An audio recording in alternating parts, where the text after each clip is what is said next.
The constant battle of my life has always been forgiveness. Not forgiveness for the people who have hurt me, that has been difficult in its own way, but the forgiveness I have struggled with most is the forgiveness I cannot seem to give myself. I have never forgiven myself for not being there during my mother's final day on this earth. I have never forgiven myself for the thing I have said and done to the people who are closest to me, my friends, my brother, and my father. There are words I have spoken that should have never left my mouth. There are moments where I allow my anger, my pain, and my guilt to become the weapon against people who did not deserve them. And that guilt has more or less swallowed me. Because guilt has a way of reopening old wounds. It brings back the habit I thought I left behind. It reminds me of every mistake, every failure, every person I believe I have disappointed. But I also got a lesson from all of that is that I have been hurt as well. People who love you can still hurt you. People who want the best for you can still make the choices that break your heart. Human beings are complicated. They can be your greatest source of comfort or your deepest source of pain. And somehow we are expected to keep connecting with one another. To me, human connection has always been a privilege. Every friendship, every relationship, every person who has allowed me into their life feels like something I should cherish. I have always struggled to understand it. I struggle to understand people. I struggle to understand the invisible rule that seems to come naturally to everyone. I struggle to show the world the person that I know I am inside. And therefore, many have misunderstood me. Maybe that is the tragedy of being a human. We spend our entire life trying to be seen, while constantly failing to show ourselves clearly. So, this is a story about forgiveness. My father is not a perfect man. Truthfully, he is far from the man I once imagined I would become as a father myself. For most of my life, I struggled to understand why my father is the way he was. I could never understand why he was absent in the moment where I needed him most. When I needed someone to understand me, he wasn't there. When my mother needed someone to stand beside her, he wasn't there. When my brother needed someone to feel loved, to feel supported, he was not there. That absence really do left a mark.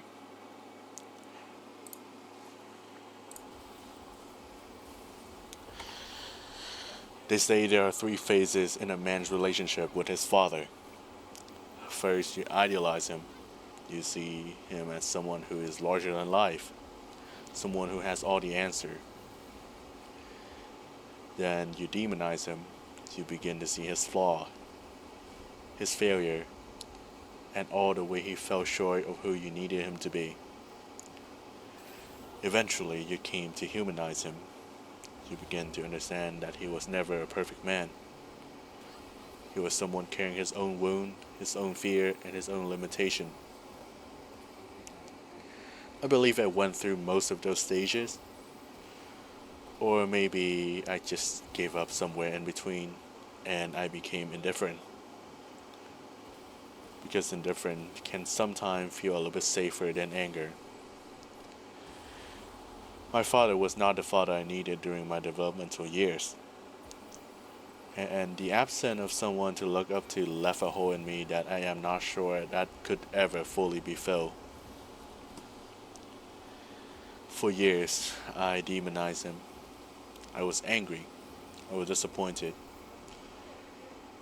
I was hurt by the man he was. I grieved the man I believe he could have been. I spent years wishing he would change, wishing he would become the person I needed him to be. Eventually, though, I just had to accept it that I cannot change my father. I can only decide what I do with the pain he left behind. I wanted to forgive him. I wanted to so badly. At first, I thought forgiveness mean forgetting. I thought it meant burying everything that happened, pretending the pain never existed, and moving forward as if nothing was ever broken. I was wrong, however.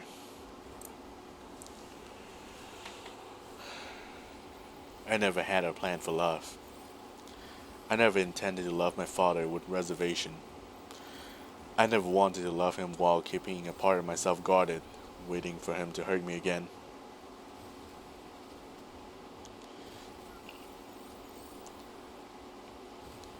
I found it heartbreaking how many people love others with an escape plan. They love someone, but with a condition. They open up their heart, but only enough that they can protect themselves if things goes wrong. I never wanted that kind of love. Then slowly I realized something. Maybe forgiveness was never about forgetting what he did. Maybe forgiveness was never about just burying the hatchet. Maybe forgiveness was about understanding who he was.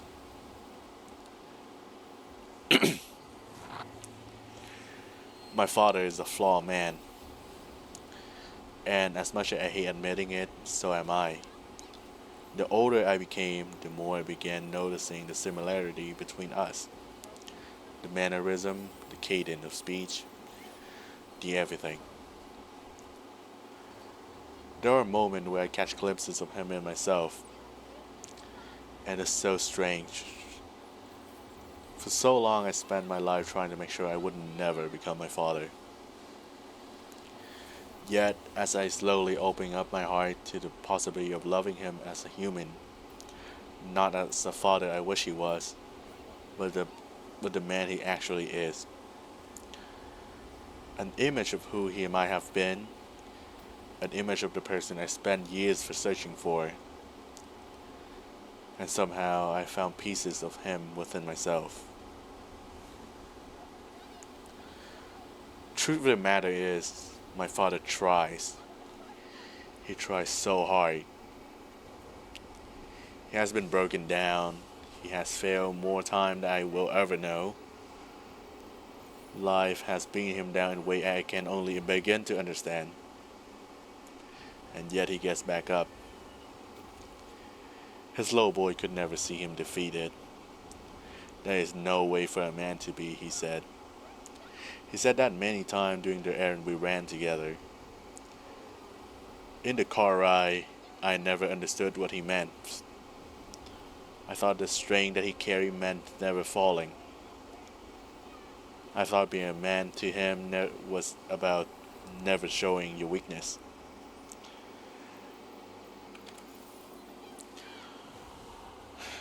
But as I grew older, I realized maybe that was not what he was trying to teach me. Maybe he was trying to teach me that if a man falls, but he still gets back up. I always joke that the best thing the last name gave me was grit. True grit. And I see that true grit in my father. The grit of a man who's guilty. The grit of someone who knows he has made mistake but wakes up every day trying to become better than he was yesterday. He really wanted me to be better than he was. And maybe, just maybe, if anger and disappointment towards him were the thing that pushed me forward, then he accepted that burden.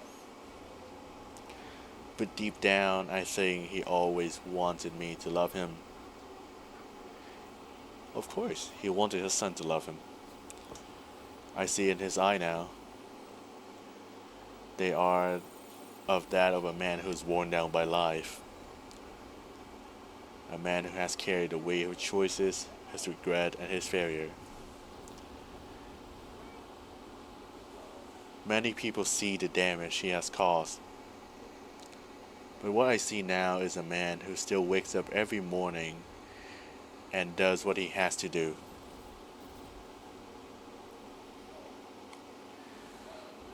Dad, since I have moved away and started living on my own, I try to talk to you whenever I can. And loving you again is one of the best decisions I have ever made. I do not regret it. Because in forgiving you, I began learning how to forgive myself. Maybe that is the connection I never understood. The thing I struggled to forgive in you were the same thing I struggled to forgive in myself. The mistake, the regret, the moment where we were not the people who we wanted to be. I know you have carried the weight of your past. I know you have lived with the consequences of the choices you made. And maybe when I finally find the courage to tell you that I love you, it probably would feel like a little bit of the weight has finally been lifted from your shoulder. And then it probably would be lifted from mine too. Because more than anything, I want to forgive myself. And I want to live a life where one day my own little boy or little girl can look at me and see all my flaw, all my mistake, all the way that I fell short, and still choose to love me anyway. I love you, Dad.